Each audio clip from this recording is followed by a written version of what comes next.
tarde.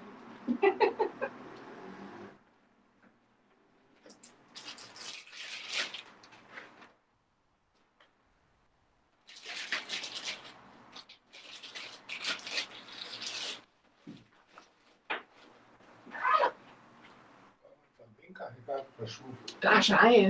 É. Na hora que eu vim, Hum. olhava ali em Santa Rita, em direção a Porto Alegre, estava bem fechado. É. Não sei se vai chover também. Esse tempo muda toda hora.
Pronto, pessoal, voltei. Vamos iniciar. Para quem estava perguntando, doutora Karine, a aula ainda não começou, tá bom? Eu tinha ido buscar um café, uma água, dei 5 minutos para que os nossos colegas e colegas pudessem entrar, para que a gente pudesse iniciar a nossa aula de hoje, tá bom? Então, boa noite a todos. Essa aqui é a nossa penúltima aula, tá? Quase que estamos chegando aí no final do nosso curso.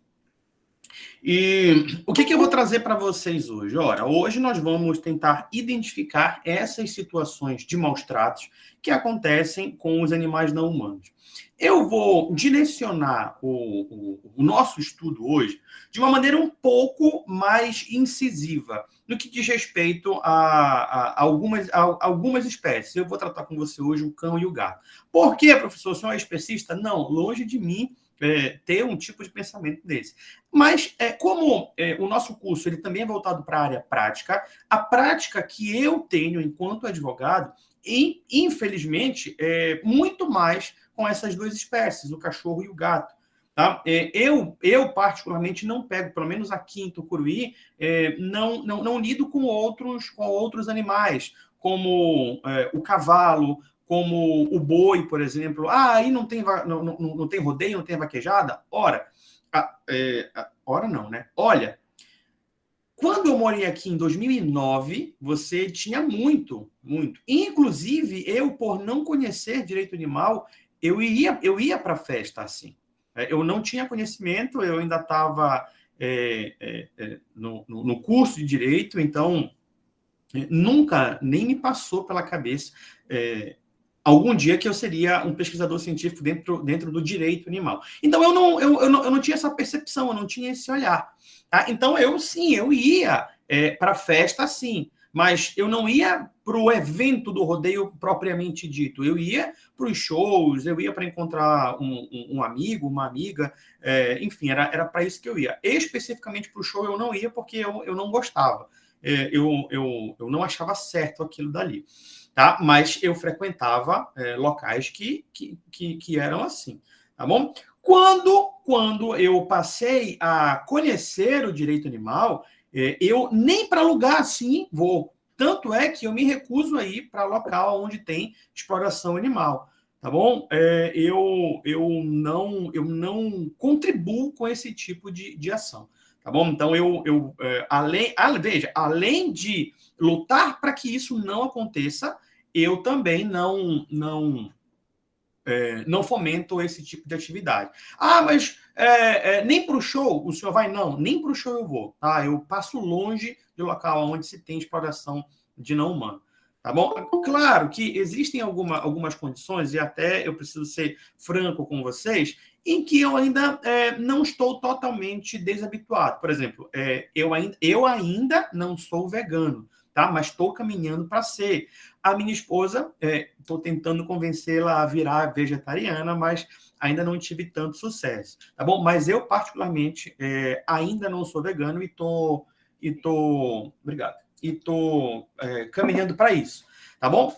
Agora, como eu falei para vocês, eu não me dirijo a locais onde eu sei que tem exploração animal, mas e supermercado, infelizmente, é um deles, né? Porque você tem ali carne, você tem derivados de animais, enfim. Então, por ainda atender a minha esposa, atender a minha filhinha, o supermercado acho que talvez é o único que eu passe por perto, tá bom? Então, voltando ao raciocínio, retomando o raciocínio,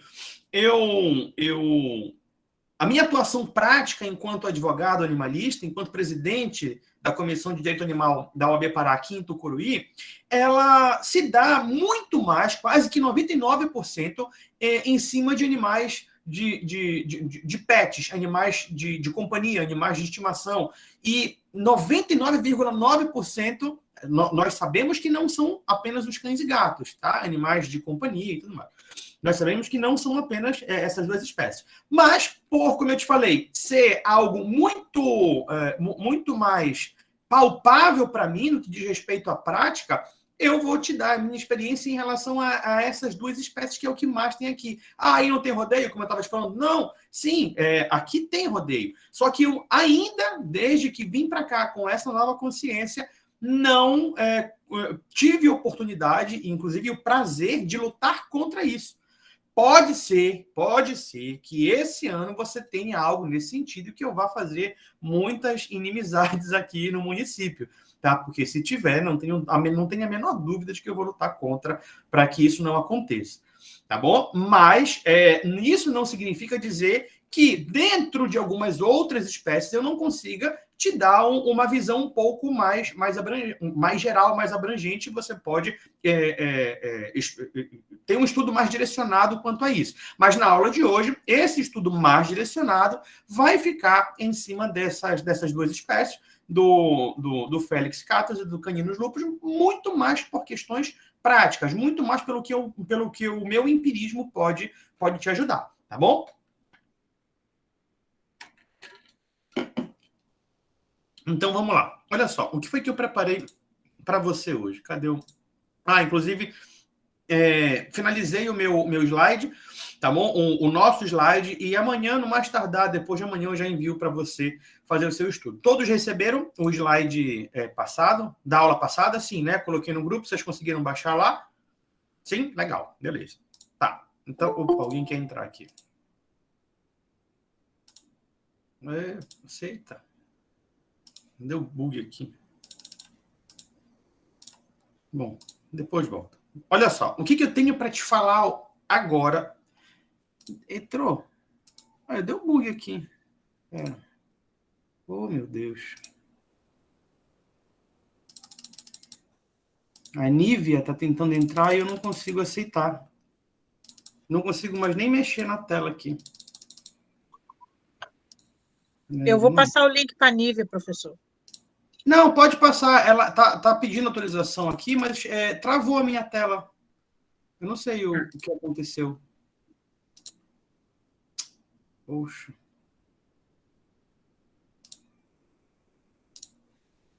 Travou a minha tela. Eu vou sair e vou entrar de novo. 1 minuto.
Pronto, agora. Voltei. Vamos lá.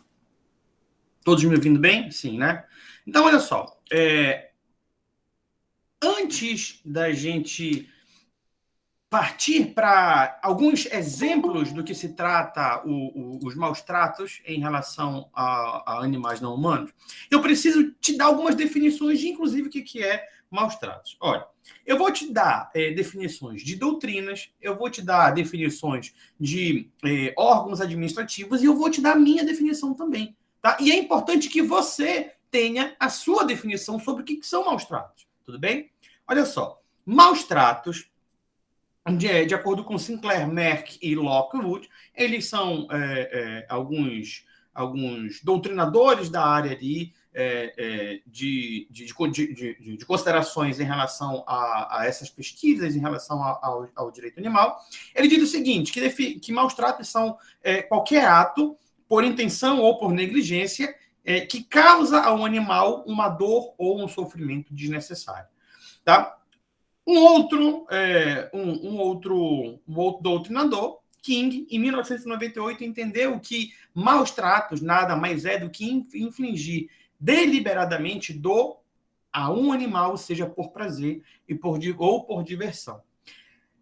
Um ano depois, Sang e Stundert, o que ele trouxe em relação à definição de maus tratos? Ele disse que maus tratos são infligir desnecessariamente dor ou sofrimento a um animal. E aí, você ainda tem mais uma definição de uma pessoa chamada Acione, que ela diz o seguinte: comportamento socialmente inaceitável que intencionalmente causa desnecessária dor, sofrimento, angústia ou a morte de um animal. Então, essas aqui são algumas definições que eu te trago de alguns pensadores dentro dessa área que definem maus tratos. Tá? Mas definição de maus tratos é somente isso? Não, não é só isso. E aí, o Conselho Federal de Medicina Veterinária, em 2018, em sua resolução 1236, ele diz que maus tratos são qualquer ato, direto ou indireto, comissivo ou omissivo, que intencionalmente ou por negligência, imperícia e imprudência provoque dor ou sofrimento desnecessário aos animais. Tudo bem? Agora, o que seria ato comissivo? Ato comissivo é você fazer alguma coisa, é um agir, é uma conduta positiva, aquela que você tem que fazer algo, certo? E esse fazer algo, nesse sentido aí, ele seria algo proibido, tá? E o que é um ato omissivo? Quando você não age, quando você deixa de agir. Dentro do direito penal, você ainda tem aquela omissão imprópria, que ocorre quando você deveria, quando você não age, mas deveria agir, porque você tem um dever legal de agir. Ah, professor, eu não entendi. Tá bom, então olha só, eu vou te explicar de uma outra maneira. Com exemplo fora do direito animal, mas para que você entenda, tá? Digamos que você está numa praia, certo? E aí você começa a se afogar. E você começa a levantar a mão assim, pedindo ajuda, e tem um bombeiro militar ali olhando. Ele é responsável para fazer a segurança dos transeuntes, dos banhistas que estão ali. Então ele vê você e toma uma decisão: não, eu não vou ajudá-la. Por quê? Porque eu sei que aquela área está infestada de tubarão. Então, se eu for, é a minha vida que está em risco. Qual é a vida mais importante? A minha, o bombeiro pensando a minha ou da pessoa que está se afogando? Logicamente que é a minha, então eu não vou. Tá tudo bem? Não, não tá tudo bem. Ele agiu com omissão? Sim, agiu com omissão. Então é apenas um ato omissivo? Não, não é um ato omissivo. O bombeiro não estava ali com a obrigação de te proteger, de garantir a tua saúde, a tua vida? Sim, sem sombra de dúvida. Ele estava ali porque ele era obrigado a estar ali para fazer isso. Ele tem um dever legal de agir. Então, ele não pode simplesmente alegar que ele não vai te salvar porque a vida dele é mais importante. E entre a vida dele e a sua, ele prefere resguardar dele. Não é assim. Então, essa omissão imprópria, ela decorre de um não agir quando esse agente tem a obrigação de agir. E qual é a consequência disso? Ora, se você morre afogado ou afogada naquele momento, aquele bombeiro, mesmo não indo lá te afogar, vai responder por homicídio. Tudo bem? Entendeu? Então, essa é a diferença entre um ato omissivo e um ato omissivo impróprio. Ou ainda, um outro nome, comissivo por omissão. Você fazendo ou não fazer quando deveria fazer. Tudo bem? Mas é só a título de curiosidade, tá? O pessoal da área do direito deve conhecer isso muito bem, quando a gente trabalha isso lá em direito penal. Tá bom? E aí, o que seria, continuando com os termos que eu te apresentei aqui dentro da definição de maus tratos pelo Conselho Federal de Medicina Veterinária, te expliquei o que é ato comissivo, ato omissivo. Agora, eu vou te trazer o que significa a definição de imprudência. Ora, imprudência nada mais é do que uma ação que não foi pensada. Ela foi feita sem tomar o devido cuidado. Tá? De uma outra maneira, a imperícia é a falta de uma perícia, é a falta de uma habilidade específica, é a falta de uma atividade técnica, uma atividade científica. Tudo bem? Ocorre quando você não está preparado por falta de condições técnicas para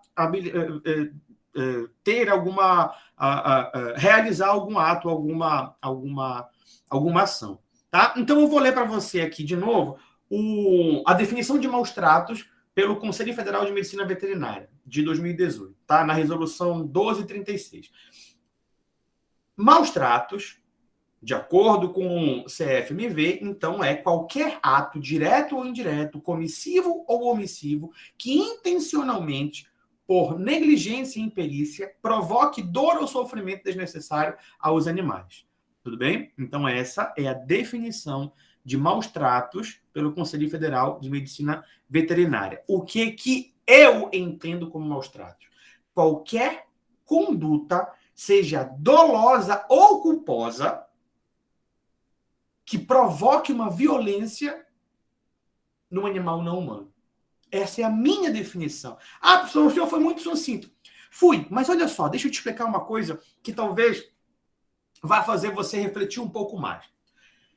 Quando eu digo que maus tratos, ao meu sentir, ao meu ver, é uma conduta, e aí conduta ela pode ser comissiva ou omissiva, tá? Qualquer conduta que provoque dolosamente ou culposamente violência em animais não humanos, eu tô te falando que a pessoa agindo com vontade ou deixando de agir com vontade, ou seja, querendo aquele resultado, ela provoca maus tratos.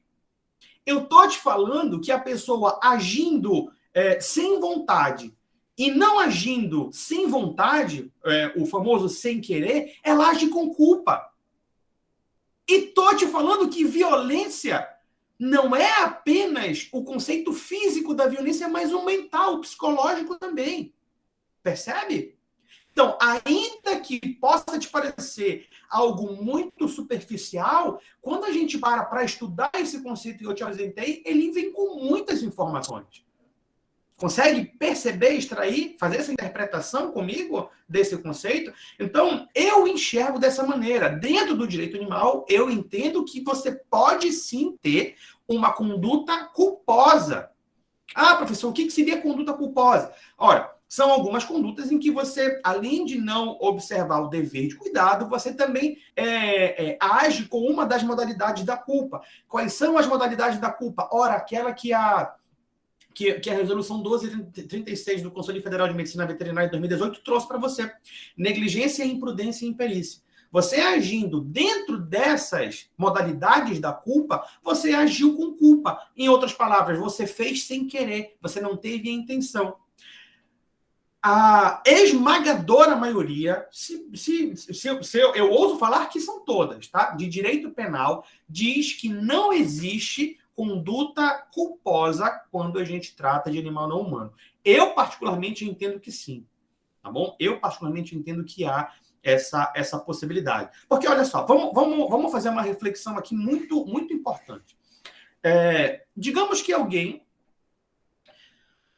seja acusado de algum tipo de maus tratos, tudo bem?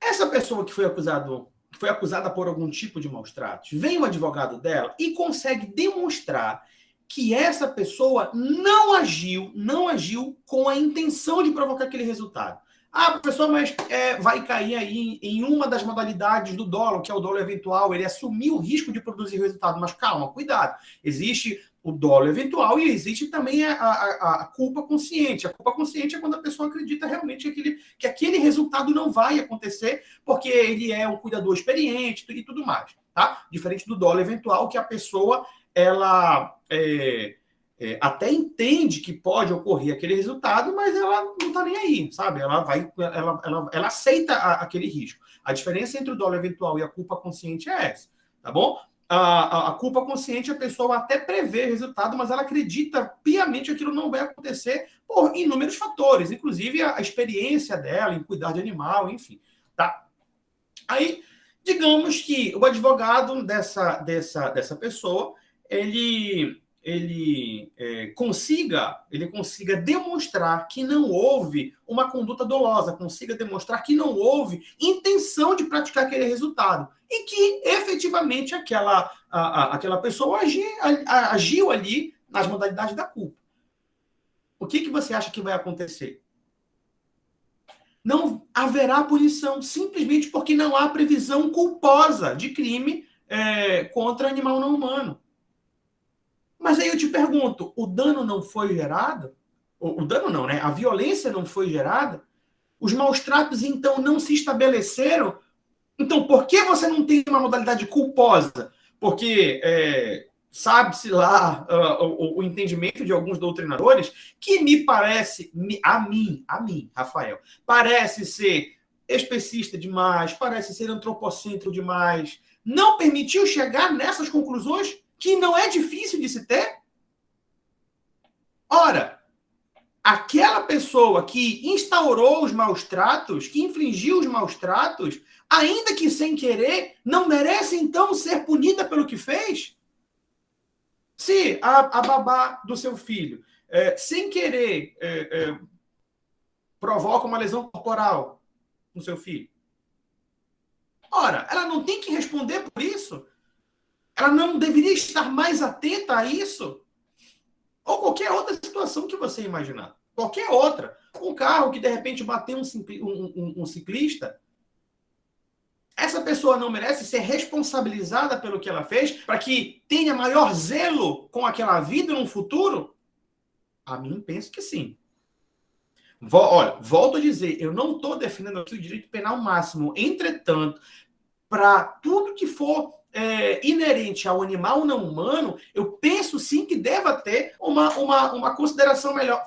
Ficou melhor assim ou ficou pior? Só um feedback rapidinho. Vocês estão me ouvindo? Alô? Sim? Ficou melhor com a luz ou sem a luz? Pronto, tá bom.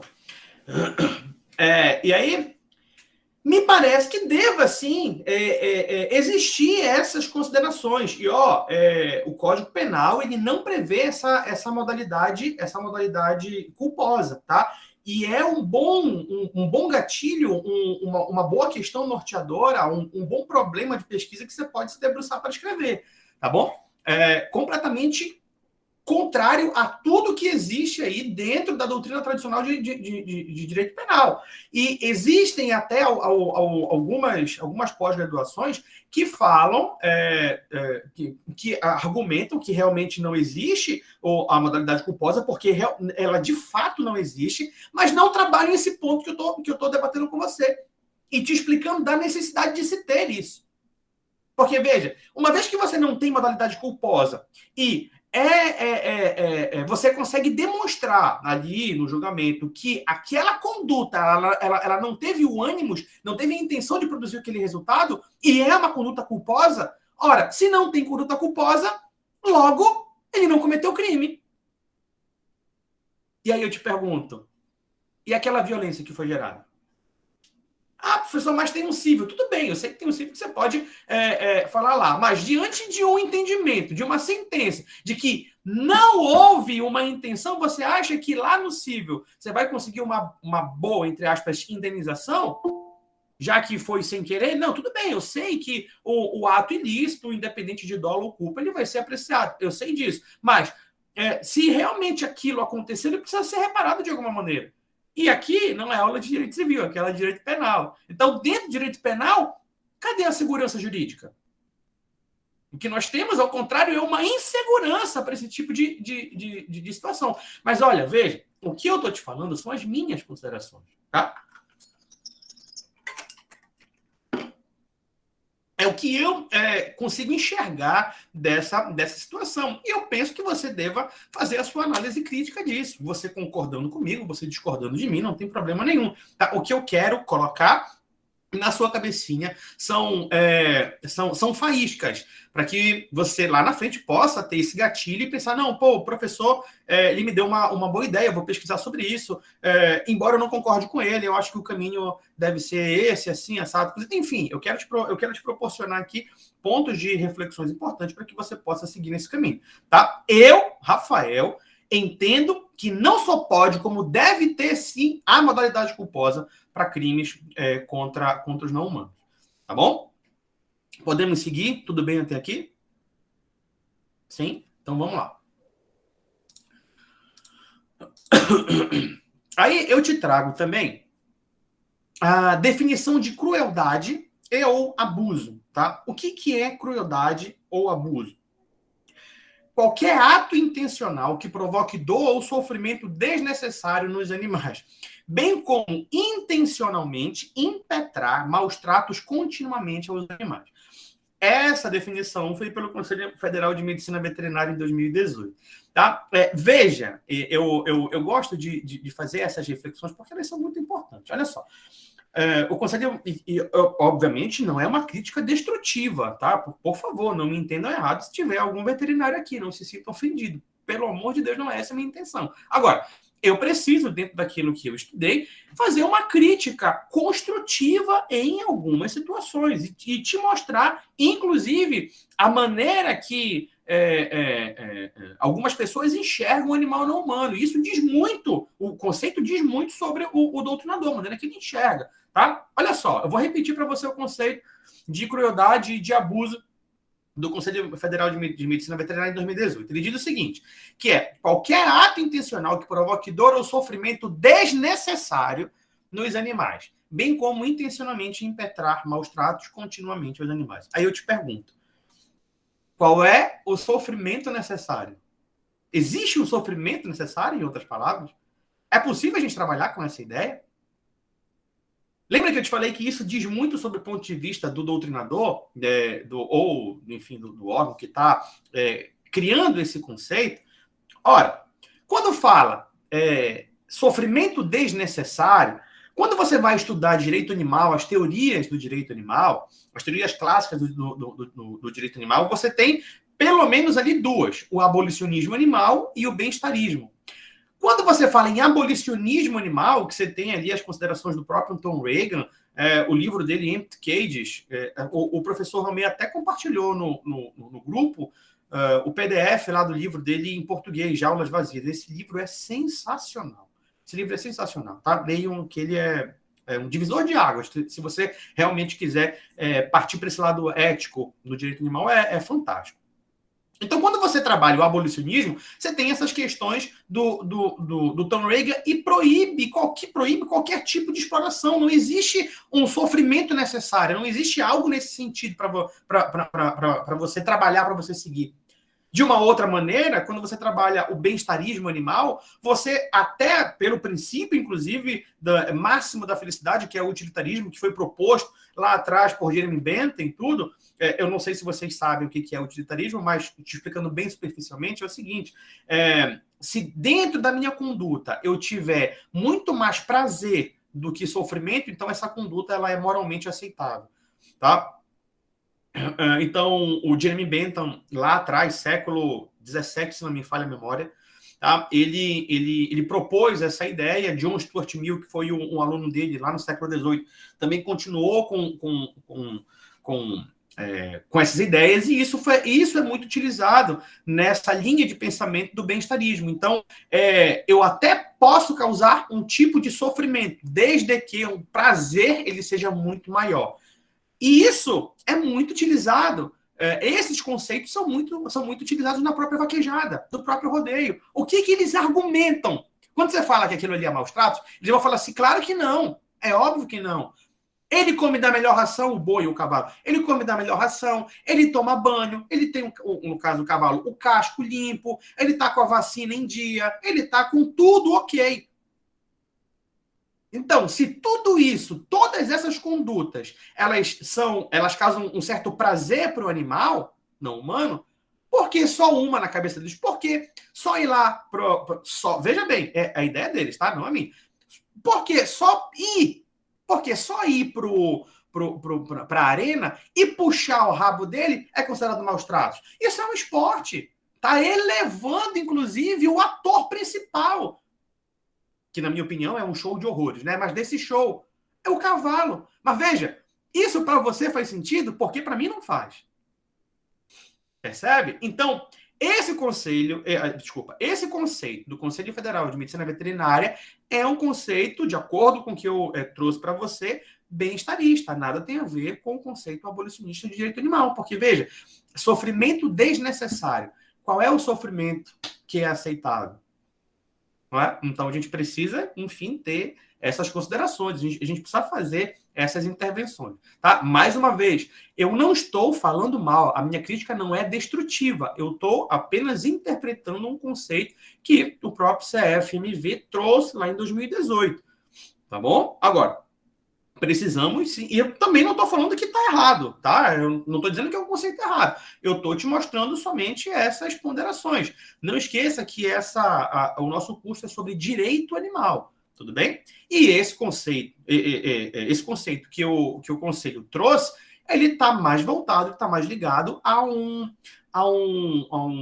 teoria, a teoria clássica do direito animal, uma das teorias clássicas do direito animal, que é o bem-estarismo. Tá? Eu não estou falando que é errado, estou fazendo só uma interpretação dentro daquilo que eu considero relevante a gente parar para pensar. Tá, Edivaldo? Por isso que esse modo de refletir ainda mostra um pensamento vinculado ao antropocentrismo. Sem dúvida, tá? Sem dúvida, Edivaldo. Bom, vamos lá, vou seguir. E aí, ainda dentro desse conceito de crueldade e abuso, a crueldade ela conota uma intenção mais deliberada de fazer o mal, de causar dor ou sofrimento, e pode ser físico ou psicológico. Quem trouxe essas considerações foi Phil Arkell, em 2007. Certo? Agora,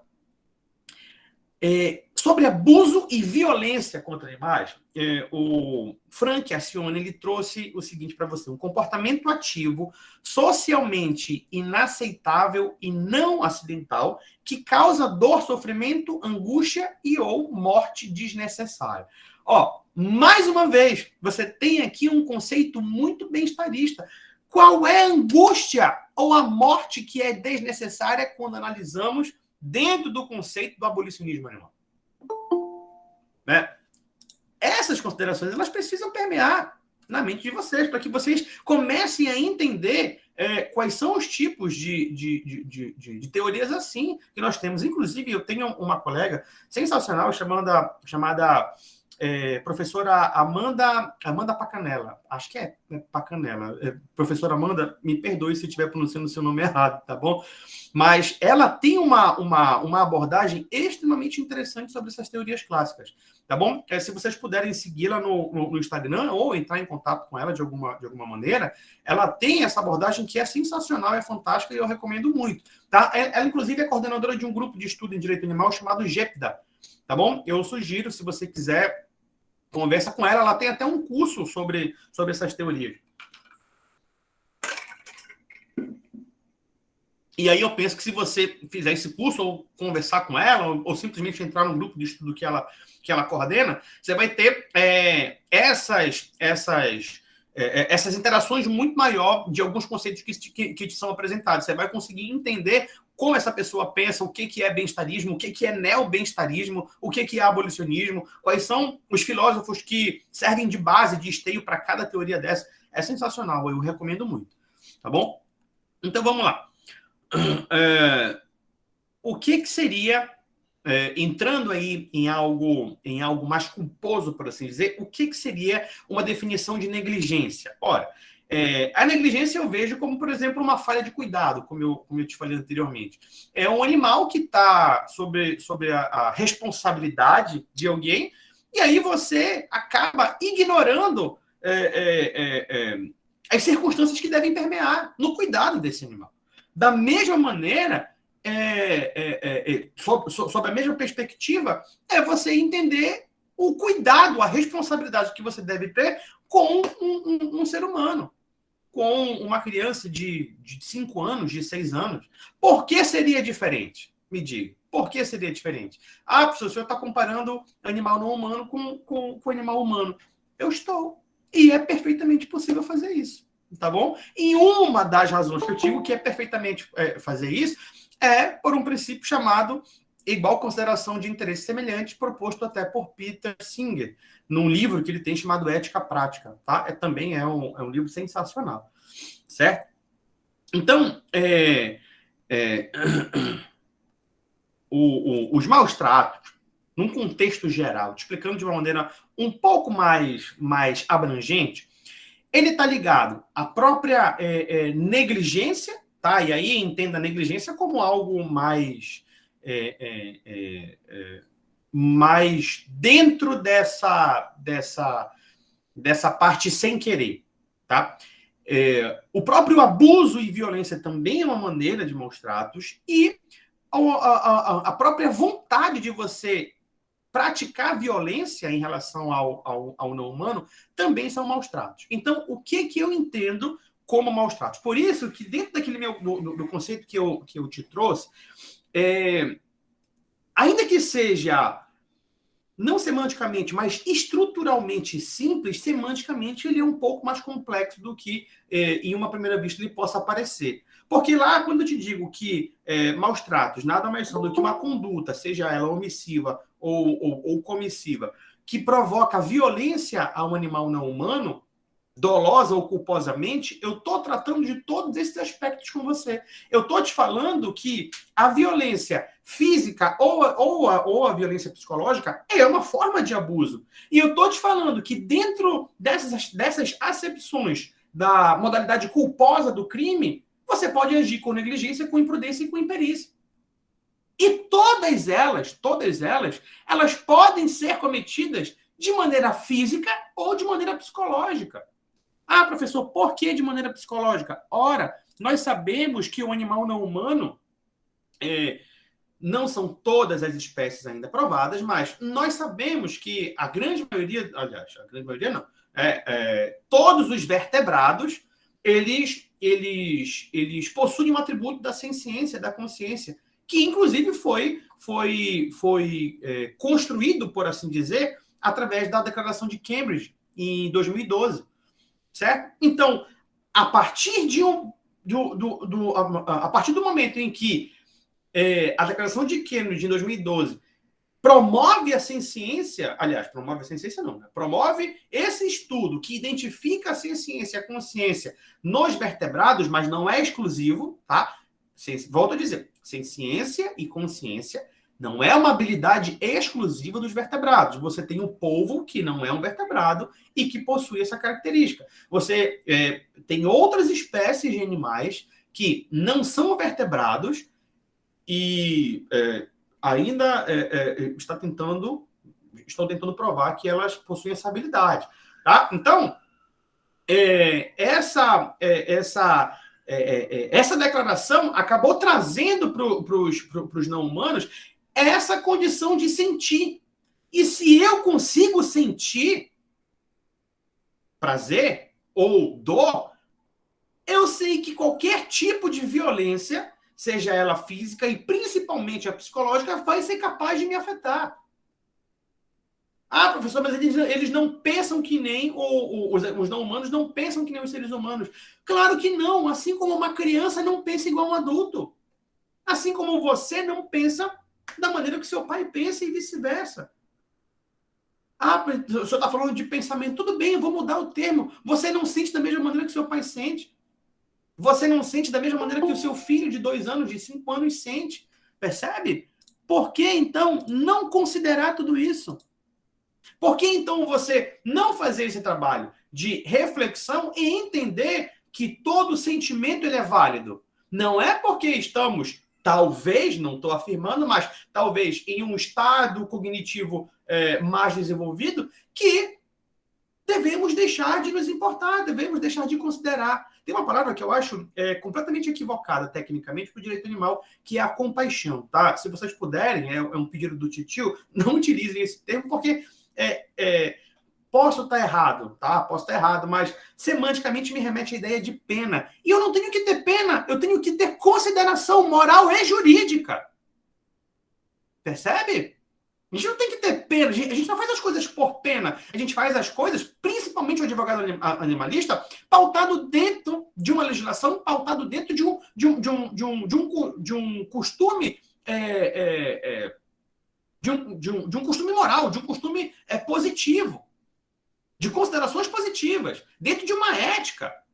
É assim que o advogado age, é assim que o psicólogo age, que o médico veterinário age, que o engenheiro ambiental age. Ou deveria ser assim.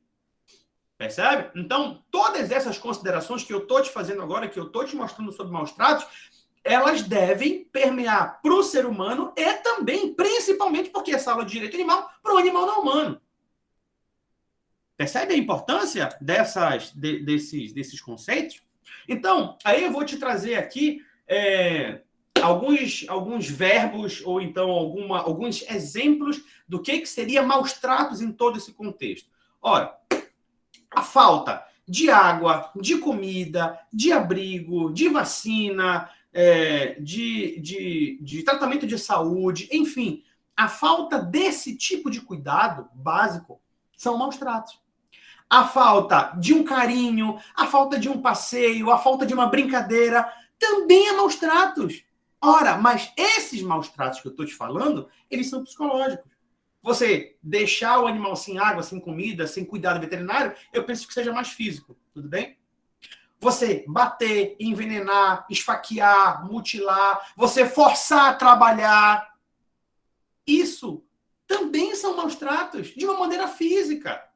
Ora, ou você acha que o cavalo está ali tracionando porque ele quer estar ali. Ele chegou com o carroceiro e falou assim, jogador, me paga aí, vai, me dá um balde d'água e uma ração que eu puxo esses 300 milhões de quilos que tu tem aí de boa. Pode me deixar no sol, que tá tudo bem, tá? Você acha que ele quis fazer isso? Sem dúvida que não. Sem dúvida que não. E se isso, inclusive, fosse regulamentado pelo direito do trabalho, seria um trabalho em condições análogas à escravidão. Ora, mas não já passamos da escravidão? Eu estava em uma discussão com um colega, com um amigo, na verdade, que ele não é a favor do direito animal porque ele acha que isso é uma baboseira, nas palavras dele. E aí ele falou que o cavalo tem que fazer isso mesmo porque é a função do cavalo. Aí eu perguntei, mas qual é a função, então, ecológica do cavalo? Se você puder me explicar e me dizer, me provar científica e doutrinariamente, ou seja, de uma fonte formal e uma fonte material do direito, e é do direito, tá? Nem precisa ser direito ambiental, mas do direito, que a função ecológica do cavalo é essa que você está falando, tudo bem, a gente continua conversando e eu vou tentar te argumentar de uma outra maneira. Entretanto, se você não me apresentar, a nossa conversa do seu lado vai ser só achismo, você não vai ter uma fundamentação. Mas veja, você está falando que a função dele é essa, certo? Mas lá no passado, há muito, não tão distante assim aqui no Brasil, inclusive, mas em um passado, o negro ele era considerado coisa. O negro ele trabalhava de uma maneira forçada. Tu és a favor disso? Não, não sou. Eu falei, então por que tu és do cavalo? Qual é a função ecológica do ser humano? Aí ele não sabe me responder. Se você não sabe responder essa e não sabe responder aquela, qual é a diferença entre os dois? Ah, porque ele é ser humano e ele não merece ser tratado assim. Cara, você é preconceituoso? Claro que não. Aí eu perguntei, você é homossexual? Ele falou, claro que não, eu tenho um amigo gay. O clichê, né? O que as pessoas sempre respondem. Cara, mas quando você predileta uma espécie em relação a outra, em outras palavras, quando você atribui garantias, direitos, benefícios a uma espécie em detrimento de outra, você está sendo especista, você está sendo preconceituoso. E não há nada que a gente possa fazer nesse primeiro momento para falar que não é. O que nós precisamos fazer para mudar isso é primeiro aceitar que essa visão ela é completamente equivocada, trabalhar em cima dessas questões e estabelecer uma nova maneira de enxergar. Aí sim você pode fazer algo. Mas simplesmente falar que eu gosto de animal e eu tenho um cachorro, isso não te faz alguém que não é preconceituoso, que não é discriminatório. O especismo é tão prejudicial quanto o machismo, quanto o sexismo, quanto o racismo. São formas de você segregar, e o que a gente precisa hoje é o contrário, é construir pontes, porque são todas essas diferenças que nos unem, que nos conectam, que nos fazem seguir em frente. E por que então não termos uma visão única que agrega valor moral, que agrega valor ético, que agrega garantias, direitos? Por que não fazer isso? Ah, porque esse não é o mais fácil. E é verdade. Não é o mais fácil. Mas saiu da aula de hoje. É o meu único pedido para você. Saia da aula de hoje com o seguinte mantra: eu prefiro fazer o que é certo do que é fácil. Se você sair da aula de hoje com esse pensamento, eu já me dou feliz e por satisfeito. E aí você vai entender que, muitas das vezes, para a resposta de algumas questões em relação ao direito animal, é essa. Troca o sujeito. Se você trocar o sujeito, seja por você, seja pelo seu filho, seja por alguém que você gosta, e aceitar o que estão fazendo com o outro nessa consideração de troca, se você aceitar isso, então tudo bem. Possivelmente será uma conduta moral, uma conduta ética, enfim. Tá? Veja, existem algumas condutas, não todas, claro, existem algumas condutas que eu não vou falar que é errado. Por quê? Porque depende muito da visão que você tem dentro do direito animal. Por isso que eu te recomendo buscar aí conhecimento em relação a essas doutrinas clássicas do direito, a essas teorias clássicas do direito animal. Tá bom? Existem outras que não apenas o abolicionismo e o bem-estarismo. Tá? E aí você precisa entender para ver por onde quer caminhar. Certo? Então, olha só, eu te trago agora, diante de uma tabela, de uma tipologia que foi usada em 1993, de maus tratos a animais domésticos ou animais de companhias. Então, olha só, dentro dessa tabela, eu vou disponibilizar para você, tá? Mas dentro dessa tabela, você tem aí abuso físico. E ela tá dividida assim: abuso físico intencional e não intencional. E aí, maus tratos ativo. Você tem um animal que foi queimado, um animal que foi envenenado, que recebeu um tiro, que foi mutilado, que foi afogado, enfim. E aí você tem também maus tratos passivos, que são aqueles atribuídos pela negligência, pela ignorância, que é o termo que a minha tabela está em inglês, tá? Que é aquele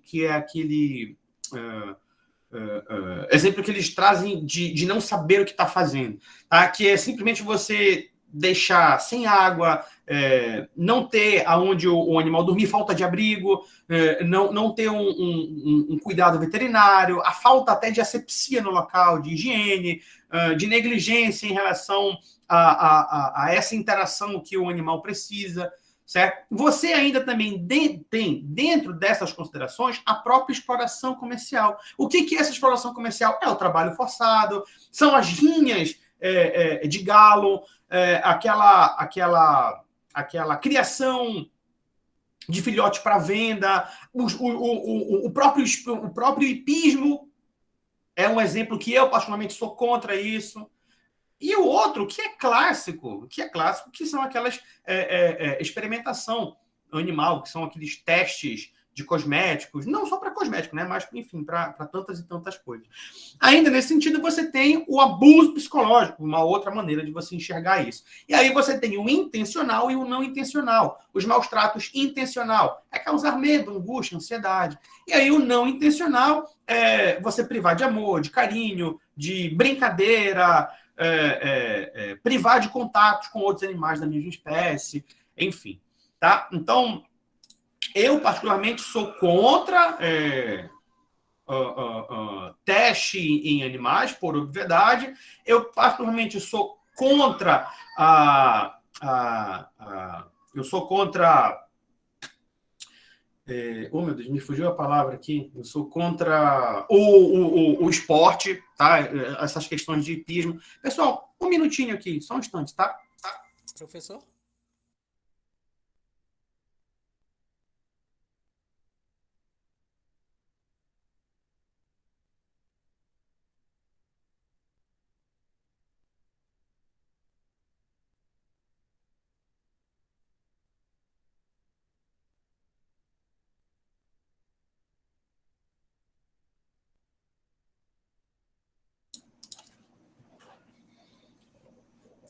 Voltei, me perdoe. Então, Professor? eu particularmente sou contra. Eita, tá dando eco aqui. Professor? Diga. Professor, por gentileza, quando o senhor falou em teste de animais, com animais, né?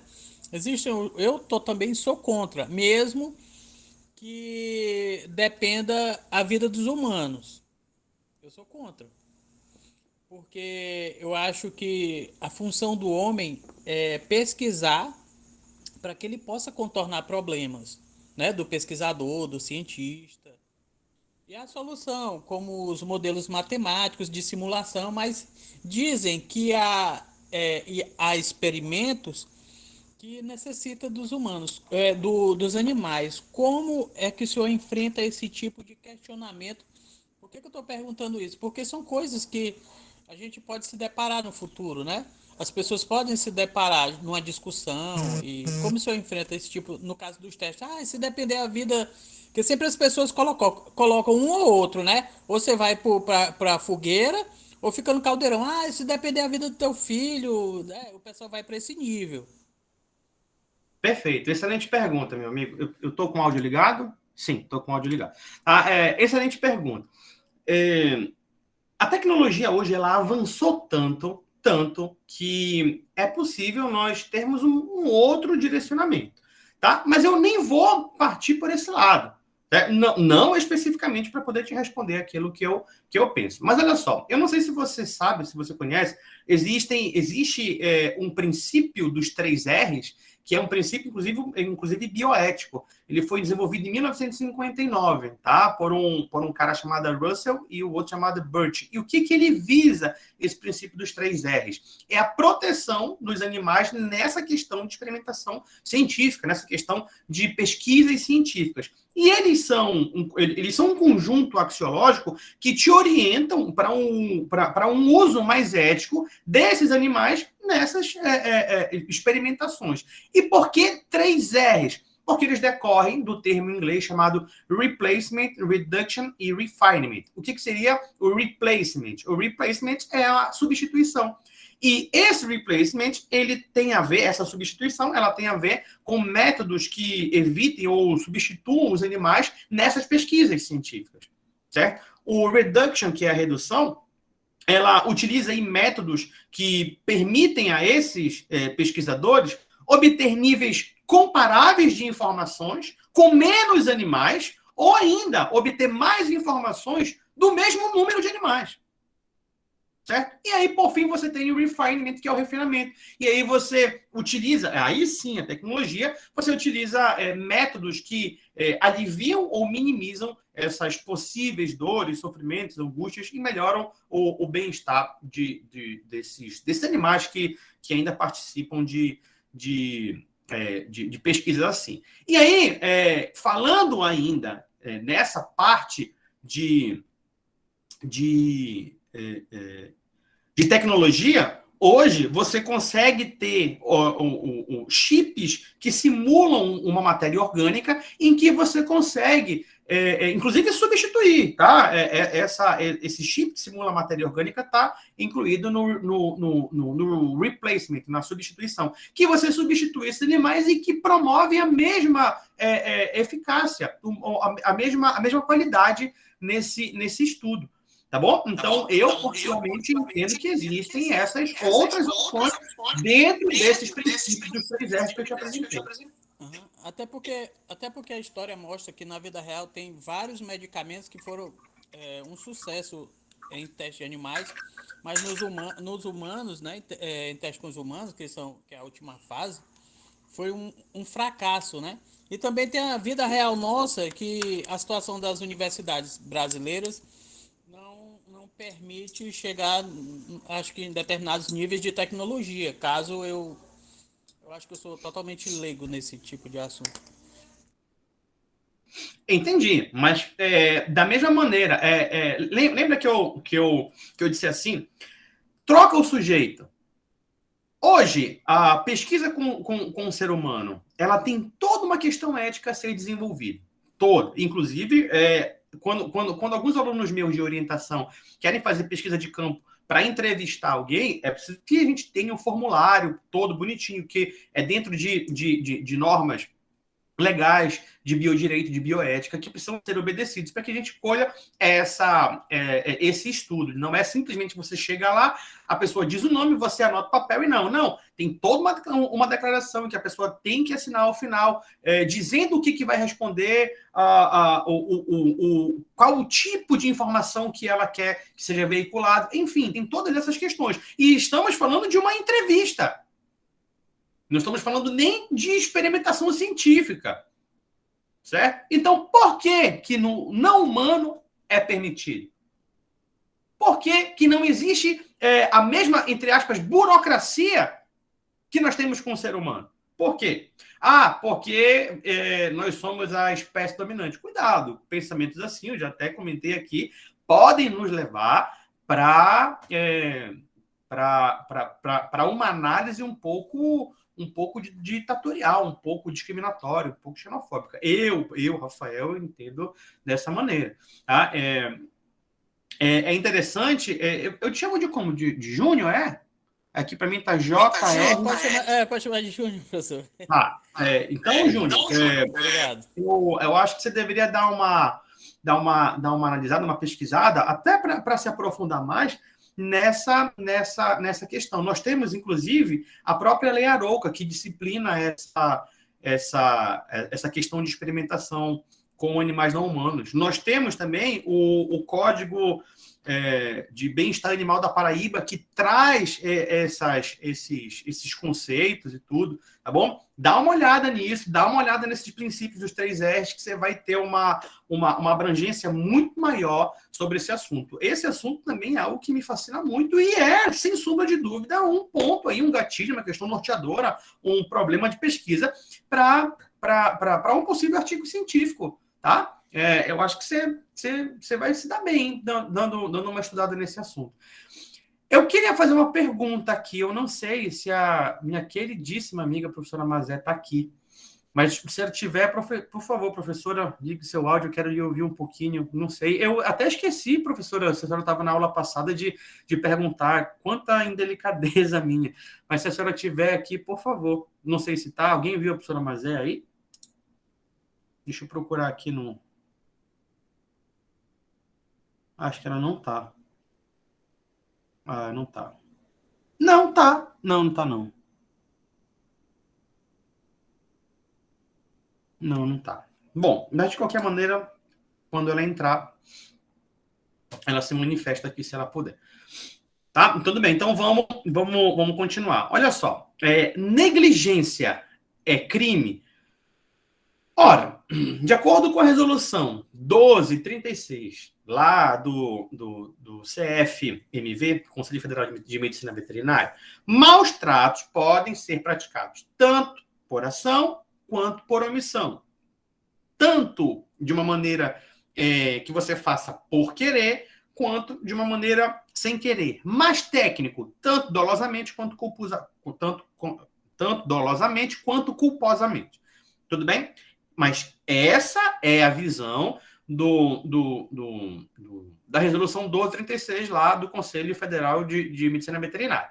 O que diz o Código Penal? Ora, lá no artigo 13 do Código Penal, ele te diz o seguinte, que a omissão ela só é penalmente relevante quando o agente ele tem a ciência do dever de agir, do dever de cuidar.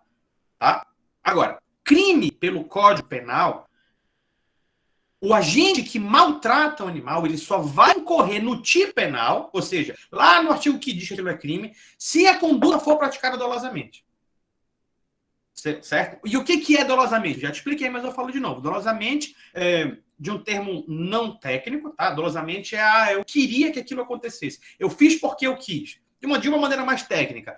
O agente, ele quis ou assumiu o risco de produzir aquele resultado. Certo? E há uma diferença grande, que eu também já falei aqui, entre dolo eventual e culpa consciente. Tá? O dolo eventual, você assumir o risco de produzir aquele resultado.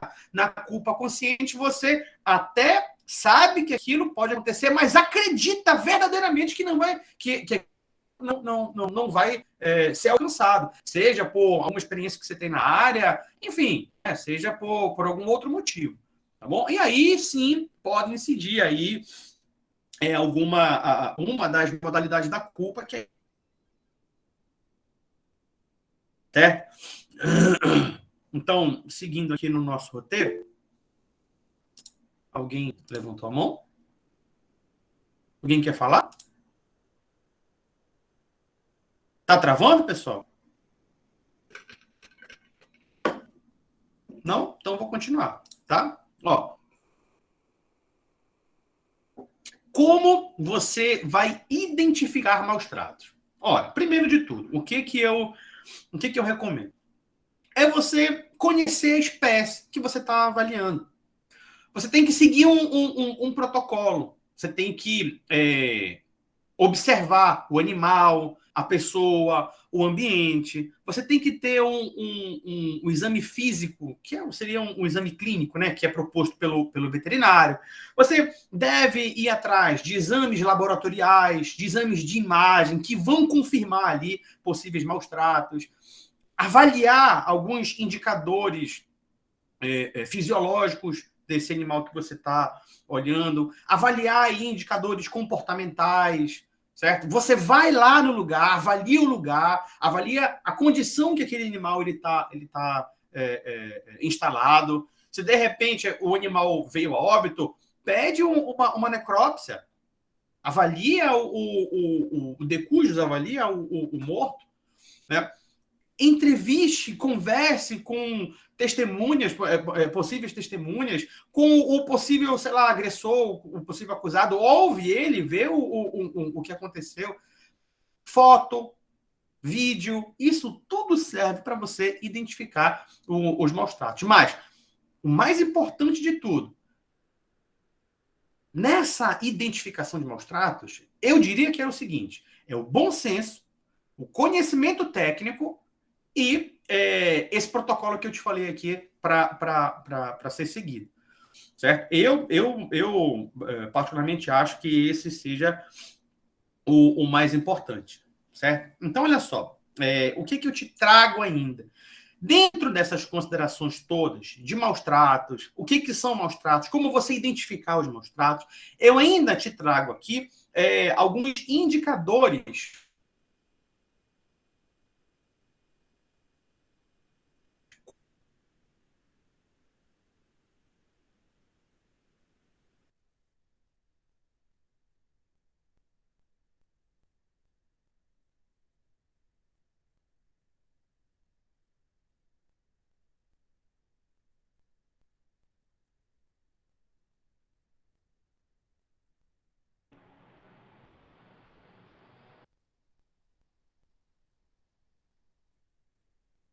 inteira. Aí de manhã eles passam o dia dormindo, tá? Mas eles têm as atividades dele. Eles têm uma boa interação com todos os outros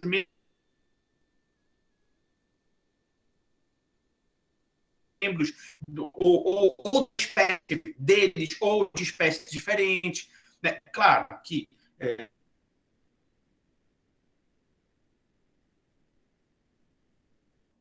ele tem um bom convívio com outros humanos, Professor, dentro de certa normalidade. É preciso você entender também a própria natureza animal também, tá? Eles não têm raiva dos membros da família.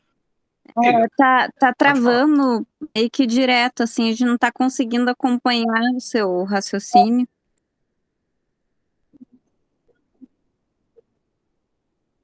Teve uma hora que Tá travando ainda? Teve uma hora que você ficou falando sozinho, eu acho que ficou uns 30 segundos travado.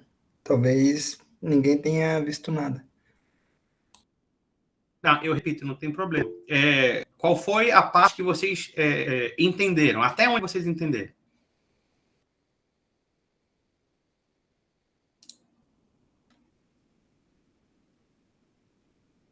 Alô? Até onde vocês conseguiram me entender?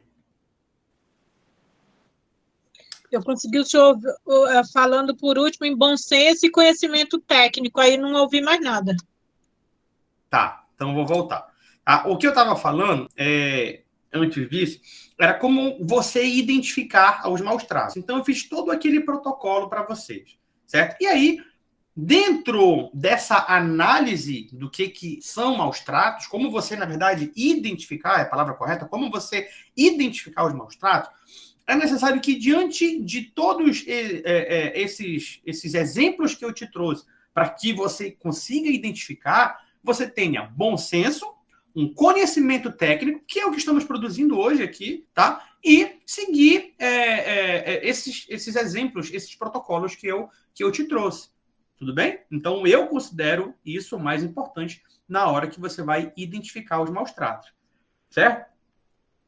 Até aqui tudo bem? Conseguiram entender bem? Ok, perfeito, obrigada. Certo.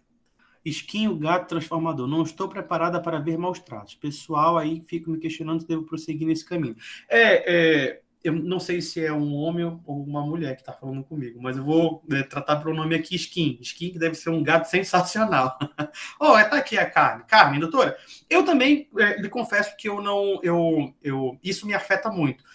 Imagem de animal em sofrimento, enfim, em uma situação muito mais vulnerável do que juridicamente, pelo termo, ele é, mas falando de uma maneira mais social, por assim dizer, eu também não consigo ver, sabe? Eu não consigo nem ouvir choro de animal em uma situação assim que me causa asco, eu me sinto mal, eu vou dormir muito mal, enfim, eu realmente não consigo. Entretanto, algumas vezes a gente precisa enfrentar, eu estou falando por mim, eu preciso enfrentar essas situações para poder fazer com que o direito desse animal seja respeitado. E tenho que passar por cima de muitas coisas. Talvez seja por isso que eu ainda não tenho, inclusive, feito medicina veterinária, porque se eu visse um cachorro chorando, eu não ia conseguir me concentrar. Enfim, mas eu penso que nós devamos, no momento, claro que no momento que é correto, no momento adequado, né? Engolir alguma coisa, não nos fingir, porque todos nós somos fortes, mas deixar um pouco esse talvez medo, talvez essa sensibilidade de lado, para que a gente consiga ajudar aqueles que precisam, né? Eles dificilmente têm outras pessoas para fazerem isso, senão a gente. E a nossa classe, por assim dizer, de advogado animalista ou simplesmente de protetor, nós somos tão poucos quando comparados a quem está por aí, né? E com quem que eles podem contar, senão a gente. Eu sei que é difícil, é verdade, mas, como eu disse, às vezes a gente precisa colocar ali a armadura do Batman, do Super-Homem e ir para o campo de batalha por eles, não é verdade? Pois é, aí eu estava te falando também que nós conceituamos maus tratos, eu te trouxe os conceitos de doutrinadores, eu te trouxe o conceito de maus tratos do próprio Conselho Federal de Medicina Veterinária, tá? E eu te trouxe também o meu conceito de maus tratos, e você deve ter o seu, certo? Te falei como identificar esses maus tratos e, pegando um gancho da maneira que você deve identificar esses maus tratos, eu também te trago aqui alguns indicadores comportamentais desses animais.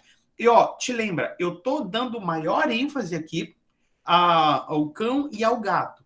Explico de novo para quem não estava aqui.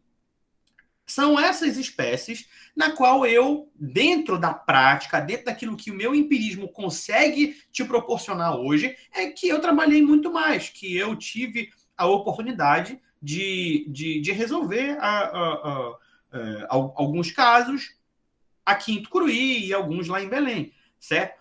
Professor, o senhor é especista? Claro que não, longe de mim ser alguém assim, ser alguém covarde a esse ponto, tá? Eu não faço isso. Entretanto, veja, não estou utilizando o covarde como pejorativo, tá? Só para você entender que a falta de coragem de você se posicionar é a covardia, certo? Quando você não tem coragem, você está sendo covarde, mas isso não significa que eu esteja ofendendo, tudo bem? Não, por favor, não interpretem assim.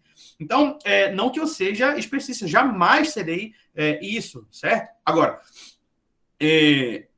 para que eu te traga essa análise mais prática, eu tenho que te mostrar com o que eu trabalhei, tudo bem? Então, eu vou te trazer a minha experiência dentro daquilo que eu consigo te explicar. Eu não vou conseguir te explicar, por exemplo, sobre o macaco, que é algo que eu estou amando estudar. Inclusive, chegaram aqui 2 livros para mim. Um foi o Primatas e Filósofos, tá? de um autor holandês chamado Frans de Waal, eu confesso que eu não sei pronunciar ainda. E um outro que é A Matriarca, se eu não me engano. O livro está na sala, chegou hoje, que é também desse mesmo autor. Não está aqui, está lá na sala. Esse livro também é sensacional. Eles tratam especificamente dos primatas e essa relação que nós temos com ele. E eu estou achando incrível, estou achando sensacional. E vou preparar uma aula, assim, de direito animal e direito penal, com um olhar um pouco mais direcionado para os primatas, porque nós temos muitas coisas para discutir. Tá tudo bem? Então, voltando, estou retomando o raciocínio aqui. Eu te trago aqui alguns indicadores comportamentais. Estava te falando que eu vou, por motivos que eu já expliquei, tratar aqui, não especificamente, mas muito mais, de uma maneira mais sensível, com o cão e o gato. E aí, esses indicadores comportamentais que eu vou te trazer agora é de um animal em seu estado normal, tá? Normal entre aspas, tudo bem? Então, quando o animal está normal, entre aspas, ele está em um estado de alerta, ele está ali brincando, ele é curioso, ele possui aí todo tipo de atividade que ele tenha que fazer, e inclusive dormir também é uma atividade. Os meus dormem o dia inteiro, certo? Eles passam a noite toda brincando, eu deixo aberto eu não moro em um local tão perigoso, então eu deixo aberto a minha cozinha e o quintal e a minha sala. E aí eles ficam entrando e saindo na casa, enfim, eles têm livre acesso para onde eles querem aqui em casa. E aí eles ficam acordados a noite todinha, a madrugada inteira. E aí de manhã eles dormem o dia inteiro também. Tá? Então eles têm boa interação com os outros membros do grupo. Aqui em casa são 2, mas você deve conhecer pessoas que têm muito mais de 2 cachorros ou gato. Ele tem boa interação com os humanos e eles também não têm aversão ao humano, seja amigo do tutor, seja o próprio tutor. Então, esses indicadores de comportamento são de um animal em um estado ali normal. É claro que você pode ter uma variação em relação a isso, como por exemplo, aqui em casa eu tenho um macho e uma fêmea, o Anakin e a Padmé. Eu sou muito fã de Star Wars, então eu tenho o Anakin e a Padmé. Quando a Padmé ela entra no cio, eu ainda não castrei, tá? Mas por questões de saúde dela, inclusive eu vou castrar o Anakin semana que vem, inclusive está marcado. Ele muda o comportamento dele. Ele fica um pouco mais irritado, ele não quer sair do lado dela, eu vou tirar, ele não me morde, claro, mas ele fica mostrando o dente, enfim, fica tolo. Então, isso é o normal? Para aquele momento dele ali, é o normal, é o que a gente poderia dizer de normal, tá? Sobre algum tipo de influência. Eu não sou da área da medicina veterinária, então eu não posso te falar isso de uma maneira mais técnica, tá? Então eu estou te demonstrando aqui aquilo que eu vejo, a minha experiência. Tudo bem? Então, esses indicadores comportamentais, agora vistos em um animal, talvez ali,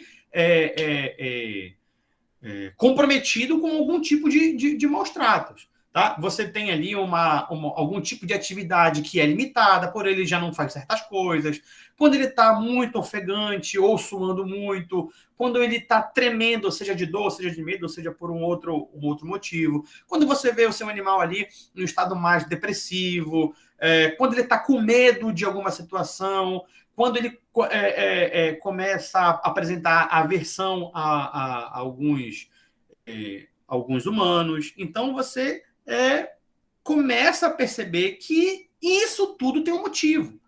E se tem um motivo, esse motivo, ora, não é à toa.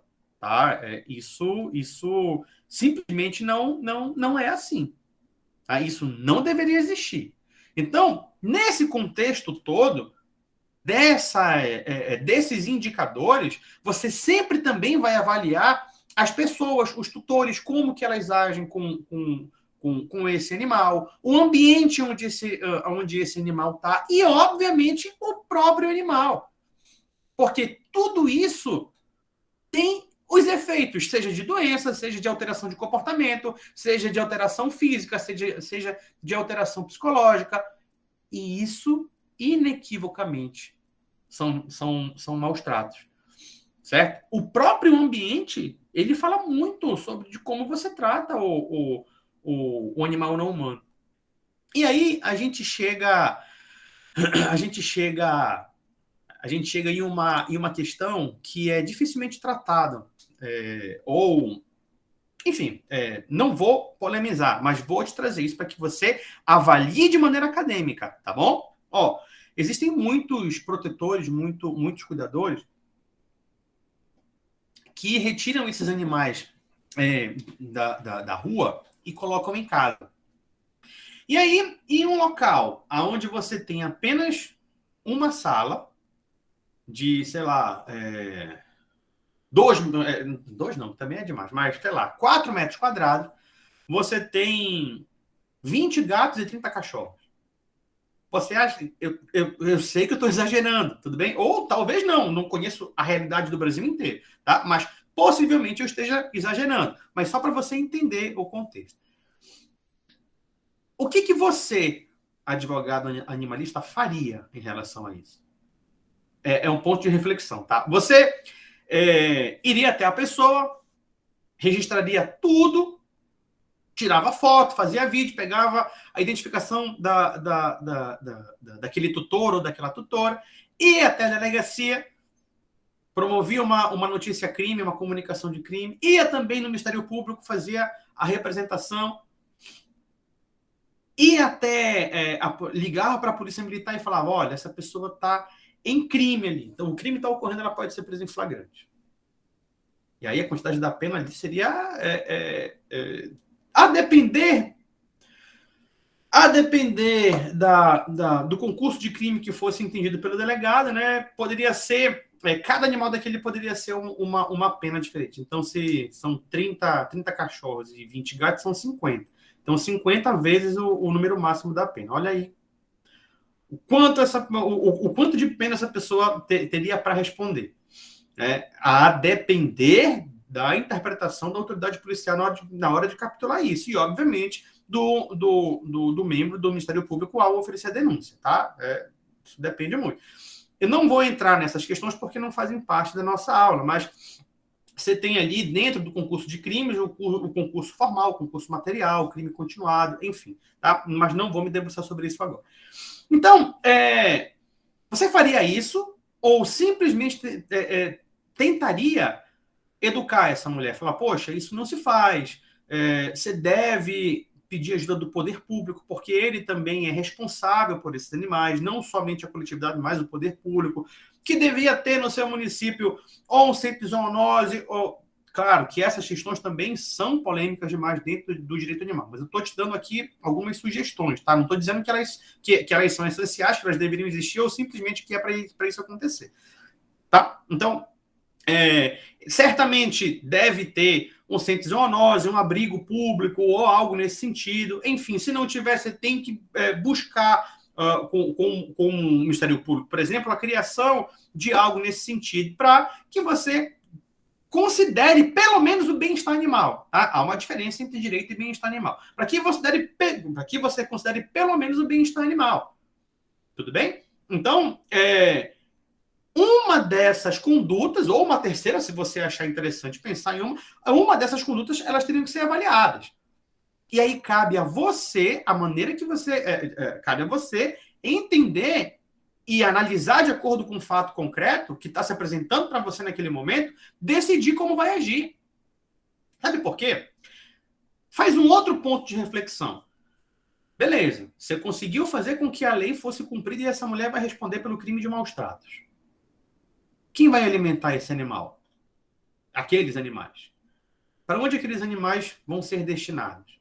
Claro que, inclusive acompanha o raciocínio, se aqueles animais estavam em situação de maus tratos, antes do STF julgar pela impossibilidade do abate desses animais, O pensamento seria esse, antes do julgamento do STF. E aí eu te pergunto, esses animais não estariam, então, em uma situação, nesse caso específico que eu estou te exemplificando, não estariam numa situação muito pior?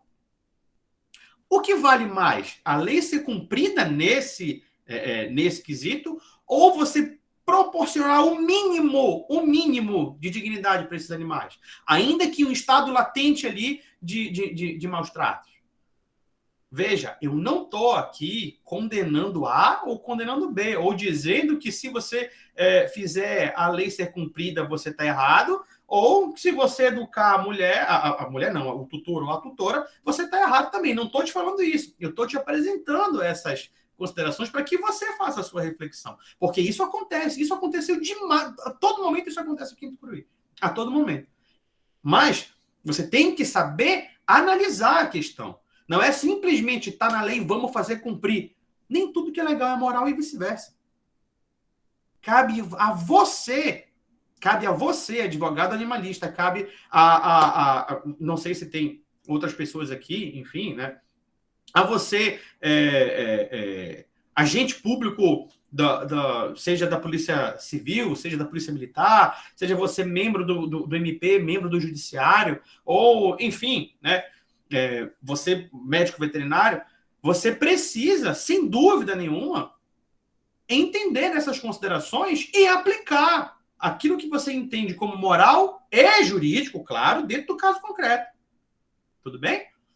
Então, não são questões fáceis, nunca vão ser, mas que você precisa considerar o melhor interesse do animal não humano. Aonde ele vai estar melhor? Me permite, professor? Por favor, por favor. Isso que o senhor acaba de colocar é uma questão muito recorrente, eu acho que em todo o país, né? A gente vive muito isso aqui. E aí, quando o senhor coloca a questão de uma pessoa que pega os animais de maus tratos e traz para o lugar insalubre, pequeno, enfim, a gente sabe que o Estado é omisso, né? E aí, falando como protetora também, a gente vive isso diariamente e, por exemplo, eu moro num apartamento de 70 metros quadrados. Eu coloquei 6 cachorros dentro do apartamento, de porte pequeno a porte grande. Quase fui expulsa do condomínio, né? Porque eu tentei esconder esses cachorros, porque eu não podia passear, porque aí o síndico ia ver, moradores ia ver, e era um inferno, assim. Então, até que eu consegui, isso durou mais ou menos uma semana, foi um trauma terrível, né?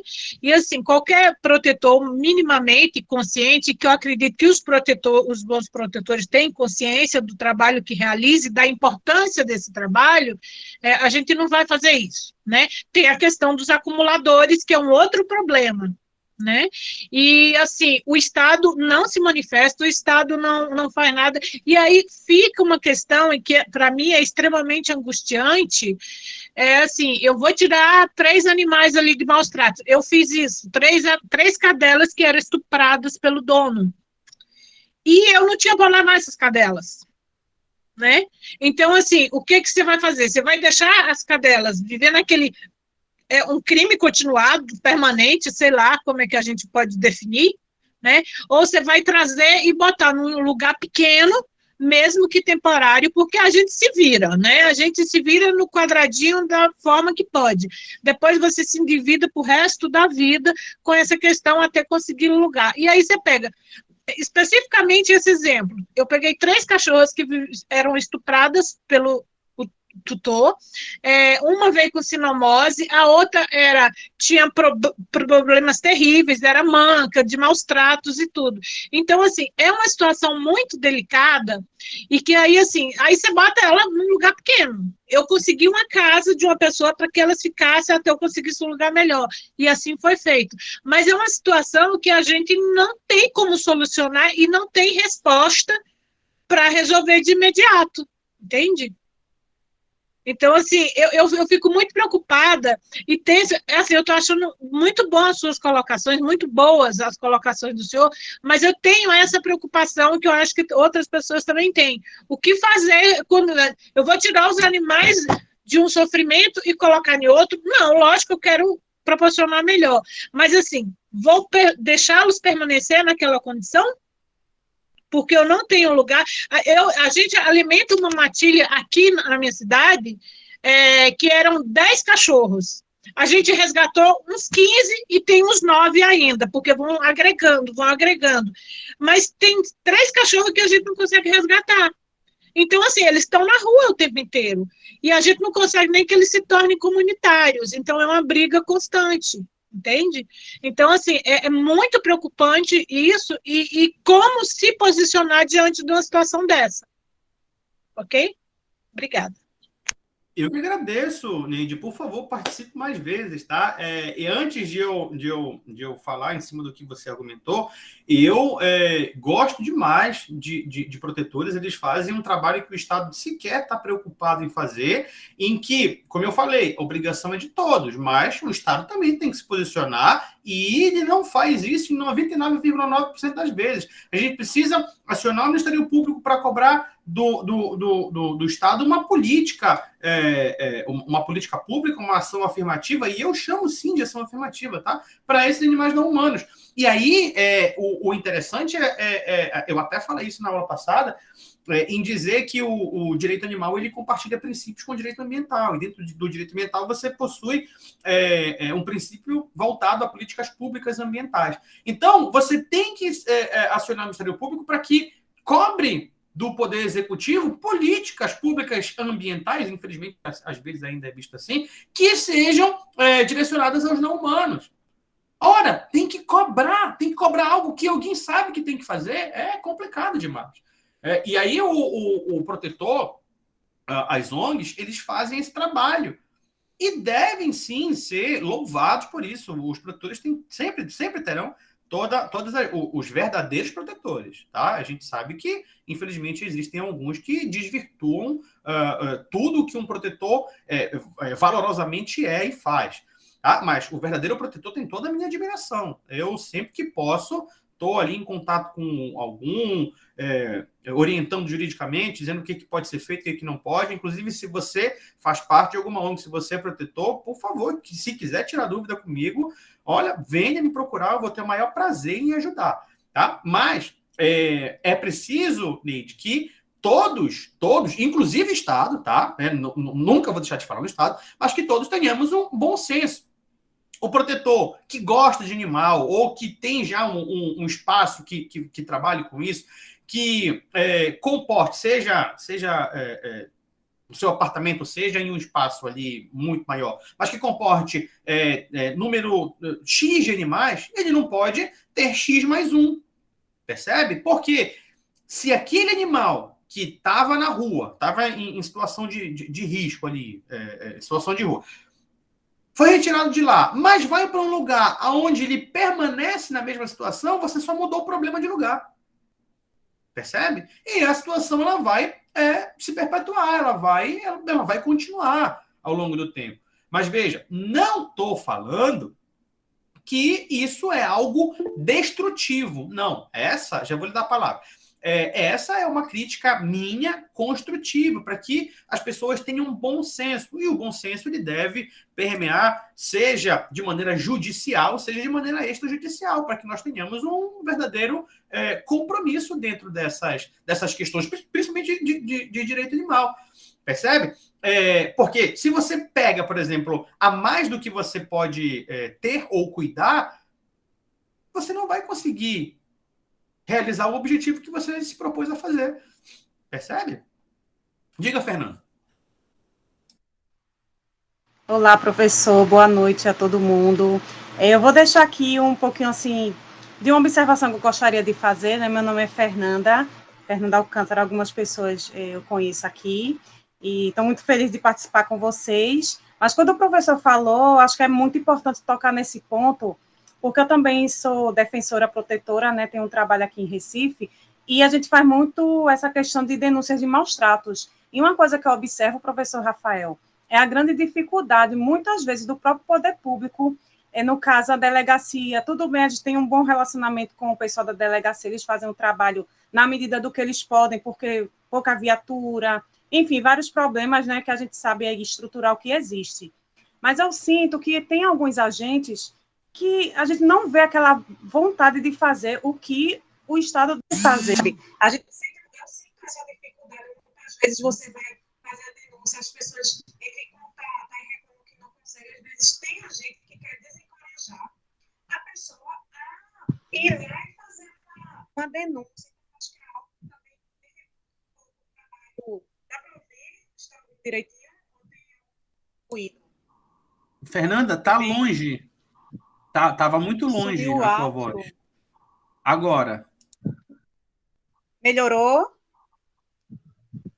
Melhorou. Desculpa, acho que foi uma ligação aqui que chegou. Dá para dizer até onde eu falei, professor? Para poder ver se o que escutaram. Eu consegui ouvir tudo, só que estava muito longe. Eu não estou lhe ouvindo. Eu consegui ouvir tudo, só que estava muito longe, mas eu consegui ouvir. Agora ouvi, o senhor falou. Ouviu, né? Deu para ouvir.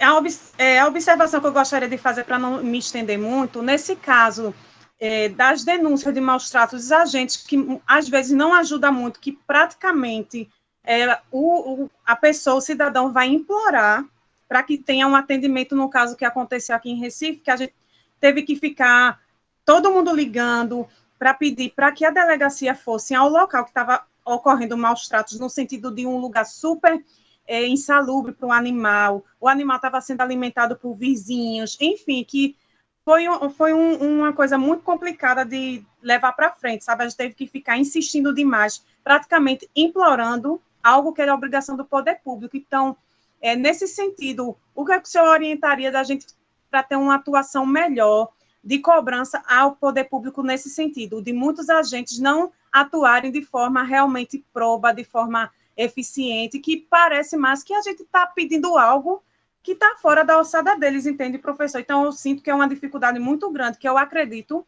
que outras pessoas sintam, protetores e advogados também, nesse sentido. Sem dúvida, excelente pergunta. Inclusive, Fernanda, amanhã não, a aula de quarta-feira nós vamos tratar especificamente sobre isso, sobre essas questões, sobre essas orientações. Se você puder participar da aula de quarta-feira, ela vai ser muito bacana, porque a gente vai ter algumas dicas práticas de como atuar na delegacia, no Ministério Público, no Poder Judiciário. Então, a aula de quarta-feira está muito legal. Mas eu te antecipo isso. Olha, o primeiro de tudo, o que eu entendo ser correto é você manter uma boa relação com a delegacia, em que você está habituado aí para realizar essas comunicações. Ou com o Ministério Público, com o promotor, sempre busca essa relação de respeito, de confiança, de um bom relacionamento, porque você sempre vai estar em contato com essas pessoas. Agora, na impossibilidade disso, eu não vejo uma outra alternativa senão representar administrativamente na corregedoria e, por fim, protocolar uma comunicação de crime por prevaricação. Veja, não existe um fazer pela metade. Ou faz ou não faz. Ponto. Ou faz ou não faz. E o agente público, no exercício da sua função, ele é regido pelo princípio constitucional administrativo da legalidade, que tem previsão lá no artigo 37 da Constituição Federal. Então, ele deve fazer o que a lei manda ele fazer. Ele não pode ter a faculdade que um cidadão que não é agente público tem. Ou seja, em outras palavras, né, para quem não é do direito, você não é obrigado a fazer ou deixar de fazer algo se não é virtude de lei.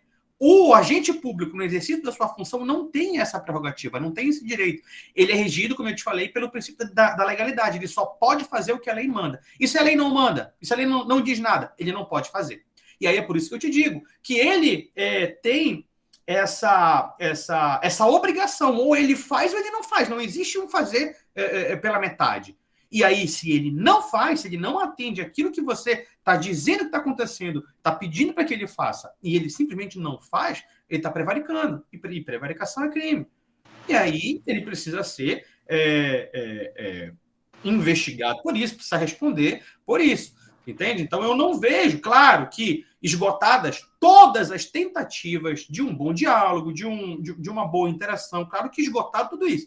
Se não há o que ser feito, infelizmente, ele vai ter que responder pela conduta que ele fez. Porque não é aceitável que esse animal não humano que está em situação vulnerável, socialmente falando, permaneça dessa maneira. Se um crime está acontecendo ali naquele momento, seja um crime continuado, seja um crime permanente, enfim, precisa ser resolvido aquilo. Precisa parar com aquela situação. E quem é que vai fazer? Quem é que tem o dever legal de fazer isso?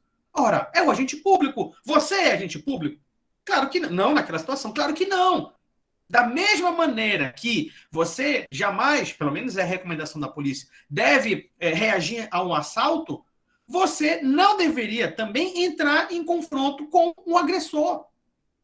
Porque é a sua segurança também que está sendo, a sua integridade física, a sua segurança que está sendo colocada em xeque naquela situação. É óbvio que eu estou sendo teu professor e estou te ensinando a fazer, mas, por exemplo, se eu vejo uma agressão a um animal não humano, eu não vou pensar duas vezes, eu vou ali fazer parar aquela agressão. Se eu ver alguma agressão contra uma mulher, eu vou lá e vou fazer cessar aquela agressão. Eu vou fazer, porque isso é meu. Isso é meu. Agora, quem tem a obrigação legal de fazer isso e não faz, deve responder, sim, por prevaricação. Tá? Quem tem obrigação... Não, só para falar assim, agradecer, né, as informações, muito obrigada aqui ao espaço. E, assim, a gente tem um bom relacionamento na delegacia, o promotor de justiça daqui de Recife, doutor Ricardo Coelho, também. Mas, assim, uma vez ou outra, sabe, que ocorrendo algo desse tipo, para poder saber como lidar melhor. Mas era isso mesmo. Muito obrigada. Eu vou assistir a aula na quarta-feira. Legal. Eu que agradeço. Tá? Então, é importante que nós tenhamos essa consciência assim. Tá? Pessoal, alguém quer fazer mais alguma consideração? Não quero tomar o tempo de vocês. Tá? Nós já estamos aqui há 7 minutos a mais do tempo. Não sei se vocês têm compromisso, enfim. Mas quem quiser me fazer pergunta, quem quiser interagir, quem quiser comentar, fica à vontade. Tá? O espaço sempre vai ser democrático, principalmente quando a gente está tratando de direito animal, que é algo que eu sou apaixonado, fascinado. Alguém quer comentar? Alguém tem alguma pergunta? Não? Bom, então, se nós não temos mais dúvidas, não temos considerações, eu te desejo uma excelente noite. Obrigado pela tua presença. Espero que a aula tenha sido esclarecedora. Eu realmente preparei um material muito bacana para vocês. Vou enviar no mais tardar quarta-feira eu já envio. Inclusive, aproveito e envio o da aula de quarta-feira também. Tá? O material está muito bacana, está bem didático. Você vai conseguir entender direitinho o que tem lá. Tá bom? Então, uma excelente noite para você. Um grande beijo, um grande abraço, fica com Deus. E nos vemos no nosso último encontro, que será na quarta-feira, a partir das 19h30, tá bom? Se não der certo aquele link, a gente entra por esse daqui, tá bom? Fiquem tranquilos. E, no mais, me perdoem por toda essa dificuldade em relação à ESA, tá bom? Como eu te expliquei no início da aula, existem coisas que eu não consigo resolver, mas para todas as outras que eu conseguir, você vai ter sempre o meu total compromisso, tá bom? Então, um beijo no coração de vocês e nos vemos na quarta-feira. Amanhã tem uma live muito importante, né? Sim. Com o doutor Remê, a doutora Valesca, a doutora Evelyn e parece o professor Vicente. Isso, sensacional. Não percam, viu? Vai ser sensacional. Obrigada, professor. Boa noite a todos. Boa noite. Boa noite.